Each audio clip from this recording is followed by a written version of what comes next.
तेरी वंदना वंदना वंदना मेरी वंदना सतगुरु प्यारे वंदना गुरु प्यारे नो वंदना वंदना गुरु प्यारे नो वंदना जीवन उजियारे नो वंदना जीवन उजियारे नो वंदना तन मन चरना तो बारा बारा में जीवन सारे नो तन मन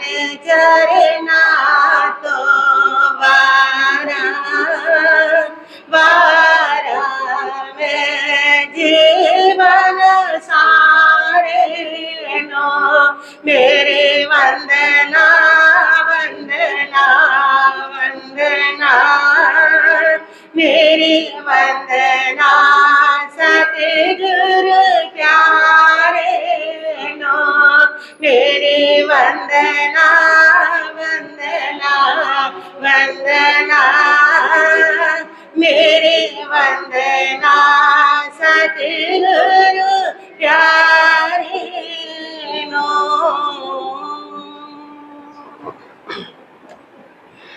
तुभ्यं नमस्ते भुवनार्ति हराय नाथ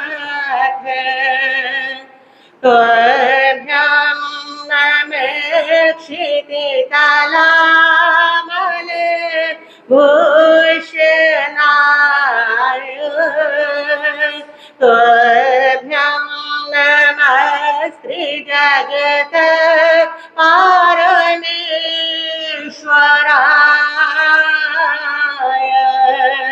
तुभ्यं नमो जिन भवदरि शोषणाय तप से संयम और शांति से बने स्वयं मुक्ति का द्वार उत्तम चर्यायोत्तम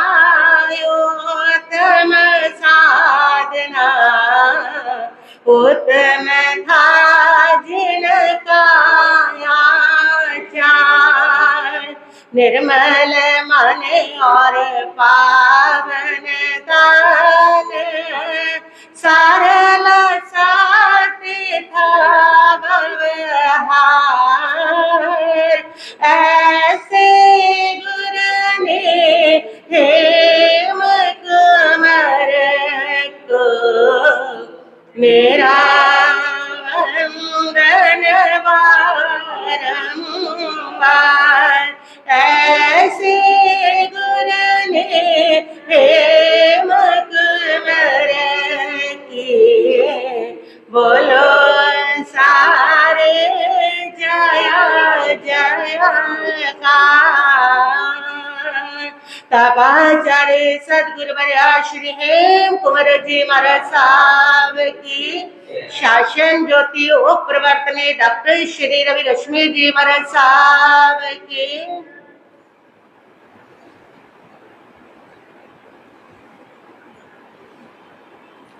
शमन संघीय महामंत्री पूज्य गुरुदेव श्री सौभाग्य मुनि जी महाराज साहब युग पुरुष उपाध्याय भगवान श्री प्रवीण ऋषि जी महाराज साहब मान जीवन निर्मात्री शमनी श्रावणी सदगुरु वर्या डॉक्टर श्री रवि रश्मि जी महाराज साहब के पावन चरण कमलों में वंदे नमस्कार करने के पश्चात उपस्थित भव्य आत्माओं सुन रहे हैं आप नव तत्व के बारे में। नौ तत्व की यात्रा जिंदगी की सबसे सुंदर यात्रा है। जिसने ये यात्रा कर ली उसकी जिंदगी की सारी यात्रा सफल होगी। ये यात्रा जो है प्रारंभ होती है पदार्थ से और इसकी यात्रा का अंत होता है परमात्मा से। पदार्थ से चल करके कैसे परमात्मा बन जाना है, कौन सी प्रक्रियाएं हैं उनके भीतर आत्मा को शुद्ध करने की, परमात्मा को बनाने की, ये सारे का सारा ज्ञान अगर कहीं है तो वो नव तत्व में भरा हुआ है।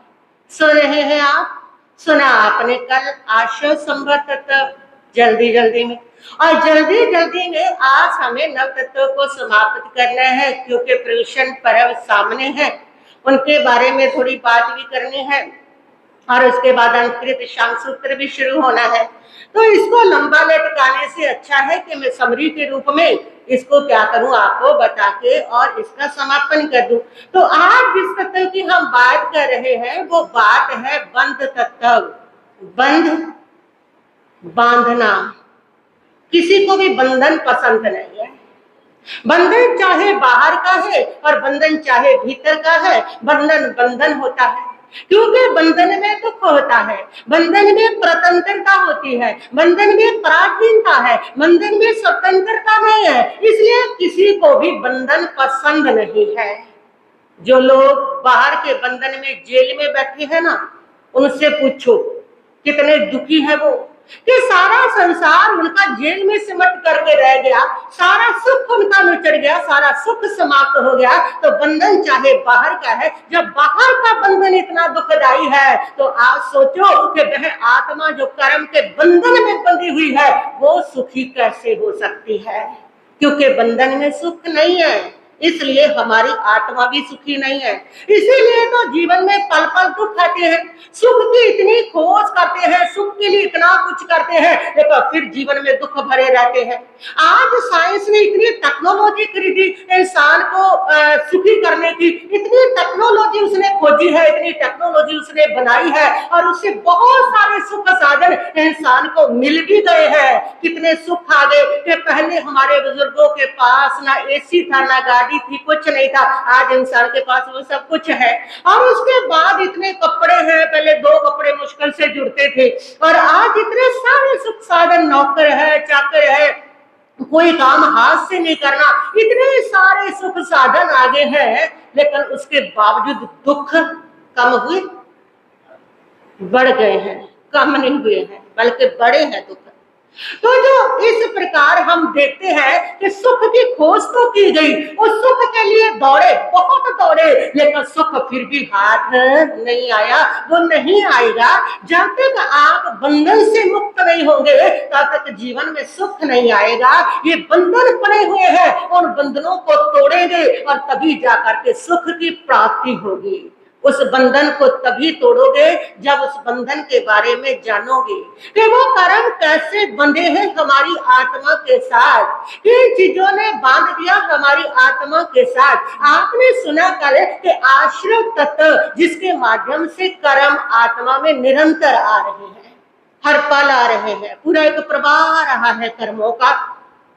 क्योंकि हम जो भी उठते हैं, बैठते हैं, खाते हैं, पीते हैं, सोते हैं, जो भी योग के व्यापार करते हैं, मन से, वचन से, काया से जो भी करते हैं, उन सबसे कर्म का प्रभाव आ रहा है। अब वो करना तो पड़ेगा ही, मन है तो सोचना भी पड़ेगा, बोलना भी पड़ेगा, शरीर की क्रियाएं भी करनी पड़ेगी, खाना भी पड़ेगा, सोना भी पड़ेगा, बैठना भी पड़ेगा, उठना भी पड़ेगा। तो सबसे कर्म आ रहा है, कर्म का प्रवाह आ रहा है, आश्रम हो रहा है, सबसे आश्रम हो रहा है। लेकिन वो जितना आश्रम हो रहा है वो सारा कर्म आपकी आत्मा से बंधता नहीं है, सारा बंधता नहीं है। जितना आश्रम हो रहा है उसमें कौन सा कर्म है जो आत्मा के साथ बंधता है? सारा नहीं बंधेगा। बहुत सारा जो कर्म है वो तो जैसे आया पानी बह गया ऐसे निकल जाएगा। आत्मा के प्रदेश को स्पर्शित करेंगे मात्र और चले जाएंगे। मान वचन काया में जब कषाय नहीं होता है उस समय मान वचन काया की क्रिया के द्वारा जो कर्म का बंध होता है, वह जो बंद होता है वह बहुत थोड़े समय का होता है। उसको इरियापथिक बंध कहा गया है। इरियापथिक जिसमें कषाय नहीं है। मान वचन की क्रियाओं से, चंचलता से कर्म आया और उसकी स्थिति तो एक ही समय की है, इधर आया और इधर समाप्त हुआ। उसकी तो एक ही समय की है। जिसके साथ कषाय जा करके जुड़ता है, ऐसी जो स्थिति होती है, वह जो क्रियाएं होती है, उस क्रिया का कर्मबंध आत्मा के साथ होता है। सबका नहीं होता, बाकी तो निकल जाते हैं। तो कौन से कर्म का होता है बंध? जो विषय है, उन विषय भोग को, जहां पर विषयों का भोग करते हैं, वहां पर कर्म का बंध होता है। जब आपकी इंद्रियों के 5 विषय है, एक है आंख से आप देखते भी हैं, खाते भी हैं, सूंघते भी हैं, सुनते भी हैं, स्पर्श भी करते हैं। ये जितने विषय हैं, इन विषयों के साथ यदि आपका राग भाव नहीं है, भोग नहीं है, इन विषयों के साथ यदि पसंद नापसंद नहीं है, इन विषयों के साथ यदि चाहत ना चाहत नहीं है, तो ये सारे विषयों से जो कर्म आता है, वह जो कर्म होता है इरियमपथिक कर्म होता है, जो एक ही समय में समाप्त हो जाता है। और इन विषयों के साथ जब आपका संबंध जुड़ता है, इन विषयों के साथ जब आपका राग द्वेष जुड़ता है, इन विषयों के साथ जब आपकी चाहना ना चाहने की भावना जुड़ती है, पसंद नापसंद की भावना जुड़ती है, तब जा करके वो कर्म आत्मा के साथ संबंध होता है। और जिसके साथ जो भावना नहीं है, उससे कर्म का संबंध नहीं होता है। जब जब आप बाहर के विषयों से संबंध स्थापित करते हो, संपर्क स्थापित करते हो, तब तो आपकी आत्मा के ऊपर उसका बंध पड़ता है। जिसके साथ आपका संबंध स्थापित नहीं हुआ, उसका आपकी आत्मा के ऊपर कोई बंध नहीं पड़ता है। मान लो एक जगह पर मेला लगा हुआ है, बहुत भीड़ है, बहुत कुछ है, और आप उस जगह पे गए हो। जब आप गए तो वहां पर हजारों लोग थे। एक व्यक्ति को आपने देखा जो बहुत ज्यादा सुंदर था, और आपकी नजरें उसके ऊपर ठहर गई, आप उसको देखने लगे। थोड़ा आगे गए तो आपने एक बच्चे को हंसते खेलते कूदते हुए देखा। बच्चा बड़ा प्यारा लगा आपको, और उसकी छवि आपके मन में बस गई। फिर आगे गए, एक काला कुलूटा इंसान मिला, उसको देख के आपको घृणा होने लगी, और बिल्कुल ऐसे लगा ओहो, ऐसे लोग भी दुनिया के अंदर भरे पड़े हैं, और आप आगे गुजर गए। आपको रास्ते में किसी ने पूछा कि हमारी बहन थी, ऐसे रंग के कपड़े पहने हैं, मेले में गई थी, गुम गई, आपने देखा? आपको कुछ पता नहीं है, देखा होगा तो भी पता नहीं है। वहां पर कितनी औरतें थी, कितने जेंट्स थे, आपको पता है? आपको नहीं पता है। लेकिन अगर किसी ने पूछा उस बच्चे के बारे में, वो आपको याद है? वो जिसको आपने चाहा था, वो सुंदर व्यक्ति जो है, वो भी आपको याद है? जिससे नफरत हुई थी, वो काला कुर्ता जो व्यक्ति है, वो भी आपको क्या है? याद है। तो जिसके साथ आपका क्या जुड़ा? संबंध जुड़ा। यहाँ पर आपको पसंद नापसंद की भावना आई, यहाँ पर आपको चाहत ना चाहत की भावना आई। वो संबंध जहां पर जुड़ा, उसका प्रतिबिंब, उसकी छाया आपकी आत्मा के ऊपर पड़ी, इसलिए वो सारा आपको स्मरण है। और बाकी जितना आपने देखा वो आपको कोई स्मरण नहीं, क्योंकि उसके साथ आपका संबंध नहीं जुड़ा। तो जहां पर आप कर्ता और भोक्ता बनते हैं, वहां कर्म का बंध होता है। जहां पर मात्र आप दर्शक हैं, वहां पर कर्म का बंध नहीं होता है। बाजार जा रहे हैं, हजारों तरह की वस्तुएं हैं, जहां पर आपकी नजर अटेगी, आपको अच्छा लगा, सुंदर लगा, उसका चित्र आपका, उसका प्रभाव आपकी आत्मा पर पड़ेगा। और बाकी जितनी है जिससे आपको कोई लेना देना नहीं है, उसका आपके साथ कोई संबंध नहीं है, उसका जो प्रभाव है वो आपकी आत्मा पर पड़ेगा भी नहीं। तो यहाँ पर ये 5 विषय है ना हमारी, तो इन 5 विषयों का यहाँ पर आत्मा इसको पसंद नापसंद करती है, यहाँ पर इसके साथ संबंध को जोड़ती है, वहां पर उस कर्म का बंध होता है। मान लो आपने देखा, जिस देखने में आपकी प्रतिक्रिया है, ये सुंदर है, ये सुंदर नहीं है, जिसको देखने में प्रतिक्रिया है, उसी का आत्मा के साथ कर्म बंध हुआ है। जिसको मात्र देख लिया, उसमें ना कोई सुंदर ना सुंदर, ना चाहना ना चाहना, उसका कोई कर्म का बंध नहीं होता। आश्रम तो होएगा उसका, आपने देखा आश्रम तो होएगा, क्योंकि वो आपके योगों के कारण आश्रम हो रहा है, मन वचन काया के योग, उसके कारण आश्रम तो हुआ। लेकिन उसके पीछे कषाय, उसके पीछे अटैचमेंट, उसके पीछे लगाव ना होने के कारण, उसके पीछे प्रिय अप्रिय भाव ना होने के कारण उस कर्म का बंध आत्मा के साथ नहीं होगा। वो स्पर्शित होएगा आत्मा के साथ और निकल जाएगा, एक ही समय में निकल जाएगा। तो इसका मतलब कर्म बंध कब होता है? कर्म बंध तब होता है जब आपका किन्हीं वस्तुओं के साथ, किन्हीं व्यक्तियों के साथ, किन्हीं स्थितियों के साथ जब आपका अटैचमेंट होता है, जब आपका लगाव होता है, और जब आप उसके साथ डिटैच हो जाते हैं तब आपका कर्म बंद नहीं होता, तब आत्मा असंग रहती है। और जब जब आप अटैच होंगे उसके साथ तब तब आपके कर्म का बंद होगा। और कर्म का बंद होने के बाद वो एक में एक हो जाएगा आत्मा के साथ। वो कर्म जैसे दूध पानी एक में एक हो जाता है, इस प्रकार एक में एक होता है। 4 प्रकार के कर्म है ना, सपृष्ट कर्म, बद्ध कर्म, निदत्त कर्म, निकाचित कर्म, ये वही है। सपृष्ट कर्म और जो होते हैं बद्ध कर्म, वो बहुत कमजोर कर्म होते हैं और उसको पश्चाताप प्रायश्चित से वो निकल जाते हैं। निदत्त कर्म भी थोड़े प्रसारण से समाप्त हो जाता है, लेकिन जो निकाचित कर्म है वो नहीं टूटता, वो जो का त्यों बना रहता है। तो जब कर्म का बंद होता है तो 4 प्रकार से होता है। वो 4 प्रकार, प्रकृति बंध, प्रदेश बंध, स्थिति बंध और अनुभाव बंध। प्रकृति बंध और जो प्रदेश बंध है ये दोनों योग से होते हैं, मन वचन काया के व्यापार से होते हैं। और स्थिति बंध और जो अनुभाव बंध है ये दोनों जो है ये कषायों से होते हैं, वो तभी कर्म आत्मा के साथ चिपकते हैं। तो पहला है प्रकृति बंध।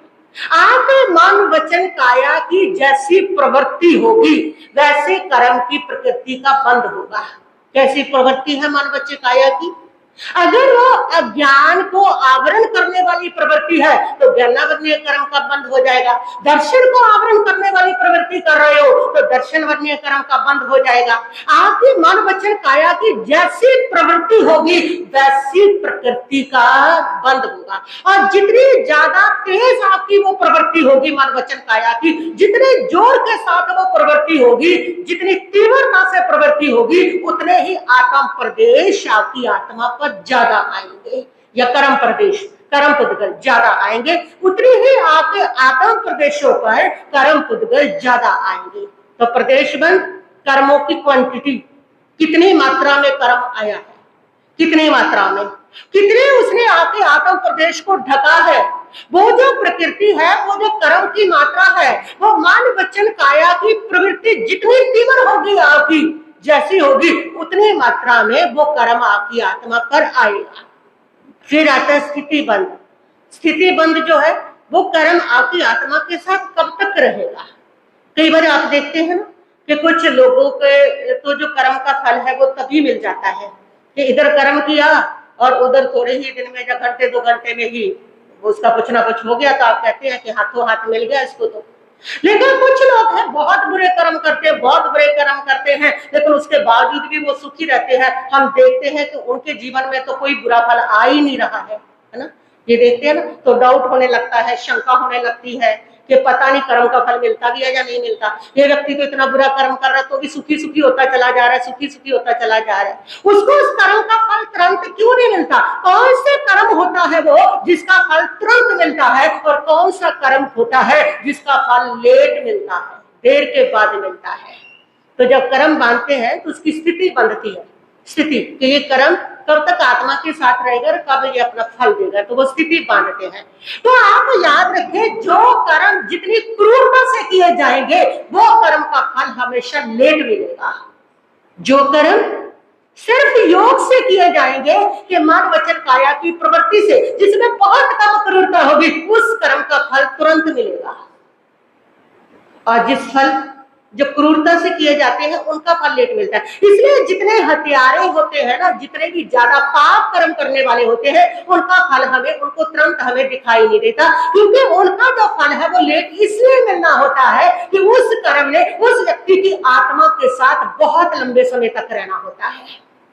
स्थिति लंबी होती है उसकी वो आत्मा के गुण को, आत्मा की सुख शांति को उसने लंबे समय तक ढक करके रखना होता है। आपको याद होगा ना गस्सु कमाल की घटना, कि गस्सु कमाल ने अपने देवरानी के बच्चे के सिर के ऊपर इतनी क्रूरता के साथ पूरा बांध करके उसको मारा था। इतने क्रूरता थी उसके अंदर, उस क्रूरता के कारण इतना लंबा समय तक कर्म का भुगतान नहीं देना पड़ा उसको। 99 लाख जन्म तक वो कर्म उसकी आत्मा के साथ चिपका रहा, जो उसको आकुल व्याकुल करता रहा, जो उसको भ्रमित करता रहा, जो उसको कहीं पर भी सही राह पर नहीं चलने दे रहा। तो इस प्रकार जो कर्म क्रूर बहुत तीव्रता से किए जाते हैं वो बहुत लंबे समय तक तुम्हारी आत्मा के गुण को, तुम्हारी आत्मा की शांति को, तुम्हारी आत्मा के स्वरूप को ढक करके रखते हैं, जिसके द्वारा लंबे समय तक तुम्हें अपना सही मार्ग और सही सोच और सही जो रास्ता है वो मिल ही नहीं पाता उस कर्म की वजह से। 99 लाख जन्म तक वो कर्म आत्मा के साथ चिपका रहा। कोई बुरी चीज चिपकी रहे, कोई जोक चिपक जाए शरीर के साथ, कितनी बेचैनी होती है। तो वो कर्म जितने लंबे आत्मा के ऊपर पड़े रहते हैं उतनी ही आत्मा भ्रमित रहती है। तो इसलिए जो लोग ज्यादा तीव्रता से कर्म करते हैं उनको उनका फल लेट मिला करता है, क्योंकि उनकी आत्मा के ऊपर वो कर्म ने लंबे समय तक रह करके उनको भ्रमित रखना होता है, उनकी मोक्ष में सुख में बाधक बन करके रहना होता है। इसलिए उनको जो फल है वो क्या मिलते हैं, लेट मिलते हैं। डाउट मत किया करो, शंका मत किया करो कि पापी इतने पाप करें उनको तो कोई फल मिल नहीं रहा, मेरा पड़ोसी ने ऐसा इतना बड़ा पाप किया वो तो सुखी सुखी होता चला जा रहा है। जो पाप जितना बड़ा होगा वो पाप वो कर्म उतना ही आत्मा के साथ लंबे समय तक रह करके उस आत्मा को भ्रमित करेगा, इसलिए उसका फल क्या मिलता है, लेट मिलता है। इस सत्य को आप यदि समझे तो आपको सारी शंकाओं का निवारण हो जाएगा। तो प्रकृति निकाचित कर्म जो होता है वो यथावत भोगना होता है। तो हम बात कर रहे थे स्थिति कर्म की। स्थिति कर्म जानी के जो कर्म किया वो कर्म आपकी आत्मा के साथ कब तक रहेगा। और ये स्थिति जो होती है ये कषायों से बनेगी। जितना तीव्र कषाय होंगे उतना लंबे समय तक वो कर्म आत्मा के साथ रहेगा। जितने कषाय उस क्रिया के पीछे कम होंगे उतना वो कम समय तक रहेगा। कषाय नहीं होगा तो वो कर्म आएगा और तुरंत भुगत जाएगा। तो कषाय जितने तीव्र होंगे, जुनून तुम्हारे जितने तीव्र होंगे उतना लंबा समय तक वो कर्म आपकी आत्मा के साथ रहता है। फिर अनुभाग, अनुभाग कर्म का फल तीव्र रूप में मिलना है या मंद रूप में मिलना है, वो अनुभाग, वो भी कषाय। जितने तीव्र कषाय होंगे उतना उस कर्म का फल तीव्र होगा। जितने कषाय मंद होंगे कर्म को करते समय उतना उसका फल भी क्या होगा, मंद होगा। अब देखिए कैंसर, किन्हीं किन्हीं लोगों को कैंसर की इतनी पीड़ा होती है, इतनी पीड़ा होती है कि वो सहन ही नहीं कर सकते, और किन्हीं किन्हीं लोगों को कैंसर में पीड़ा नहीं होती है। तो कर्म तो बांधा उन्होंने, बुरा कर्म के कैंसर की बीमारी हुई। लेकिन जिनको बहुत तीव्र पीड़ा होती है, जिस समय उन्होंने वो साता का कर्म बांधा था, बहुत तीव्र कषाय के साथ बांधा था, इसलिए उसको पेन बहुत ज्यादा है, और उसने कम कषाय के साथ बांधा था इसलिए उसको पेन कम है या बिल्कुल नहीं है। तो ये कर्म की दुख की जो तीव्रता है कि बहुत ज्यादा किसी को दुख मिल रहा है उसी घटना से, उसी चीज से, और किसी को कम मिल रहा है। ये कर्म का जो तीव्रता है, तेज दर्द मिलना, तेज तकलीफ मिल रही, तेज दुख मिलना, ये जो तीव्रता है या कम मिलना, इसका जो संबंध है वो कर्म जब बांधते हैं उसके साथ जैसा आपका कषाय होगा, जैसे भावों की तीव्रता होगी उसके अनुसार उसका बंध होता है। तो ये 4 प्रकार का बंध है।